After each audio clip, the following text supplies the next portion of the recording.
मेरे प्यारे बच्चों, आज हम आपको महाभारत की कथा संक्षेप रूप से सुनाएंगे। महाभारत की कथा एक परिवार की कथा है जिसमें दो भाई पांडु और धृतराष्ट्र हैं। धृतराष्ट्र जन्म से ही अंधे थे, अतः उनकी जगह पर पांडु को राजा बनाया गया। इससे धृतराष्ट्र को अपनी नेत्रहीनता पर क्रोध आता और पांडु से ईर्ष्या की भावना उनके मन में पनपने लगी। पांडु ने संपूर्ण भारतवर्ष को जीतकर कुरु राज्य की सीमाओं का यवनों के देश तक विस्तार कर दिया। एक बार राजा पांडु अपनी दोनों पत्नियों कुंती तथा माद्री के साथ शिकार के लिए वन में गए। वहां उन्हें मृग का एक जोड़ा दिखा। पांडु ने तत्काल अपने बाण से उस मृग को घायल कर दिया। मरते हुए वह मृग रूपधारी निर्दोष ऋषि थे, जिन्होंने पांडु को शाप दे दिया, राजन, तुम्हारे समान कोई क्रूर पुरुष इस संसार में नहीं देखा। तूने हमें बाण से मारा, तूने हमारी खुशियां छीन ली, अतः तुम भी अपने परिवार के साथ सुख का जीवन व्यतीत नहीं कर पाओगे। इसी तरह तुम भी दुख के पात्र होगे, अतः दुख भागी बनोगे और इसी तरह तुम भी तड़प तड़प करके मरोगे।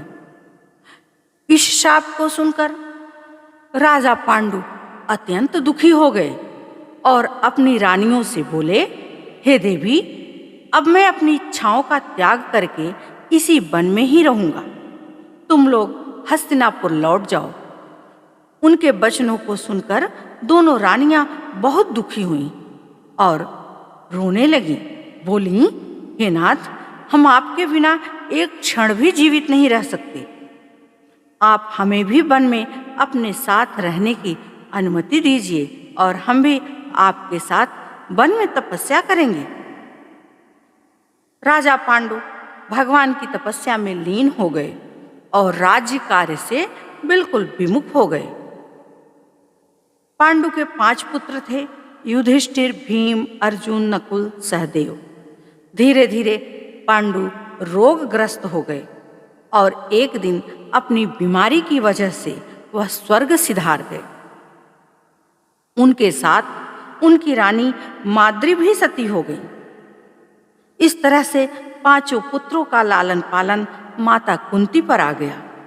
5 पांडव बुद्धि से तेज और शरीर से बली थे। वे अपनी प्रखर बुद्धि और स्वभाव के लिए मधुर थे। सबको अपनी बातों से मोह लिया करते थे। यह देखकर धृतराष्ट्र के पुत्र कौरव उनसे जलने लगे और वे सभी पांडवों को तरह तरह के कष्ट देने लगे। दिन प्रतिदिन कौरव और पांडवों के बीच बैर भाव बढ़ने लगा। अंत में पितामह भीष्म ने दोनों को किसी तरह समझाया और उनके बीच संधि कराई। भीष्म के अनुसार कुरु राज्य के 2 हिस्से कराए गए। कौरव हस्तिनापुर में राज्य करे और पांडव को एक अलग राज्य दे दिया गया, जो इंद्रप्रस्थ के नाम से मशहूर हो गया। इस प्रकार कुछ दिन शांति रही।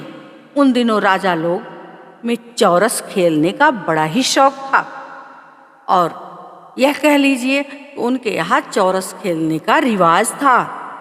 राज्य तक की बाजियां लगा दी जाती थीं। इस रिवाज के मुताबिक एक बार पांडव और कौरव ने चौपड़ खेला। कौरव की तरफ से उसके मामा कुटिल शकुनी खेला करते थे। उसने युधिष्ठिर को हरा दिया। इसके बाद पांडव का राज्य छिन गया और उन्हें 13 वर्ष का वनवास भोगना पड़ा। उनमें एक शर्त यह भी थी कि 12 वर्ष के वनवास के बाद 1 वर्ष अज्ञातवास भी करना होगा। उसके बाद उनका राज्य उन्हें वापस दे दिया जाएगा।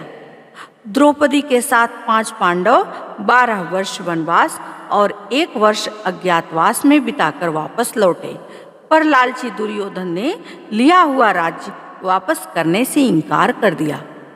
अतः पांडवों को अपने राज्य के लिए लड़ाई लड़नी पड़ी।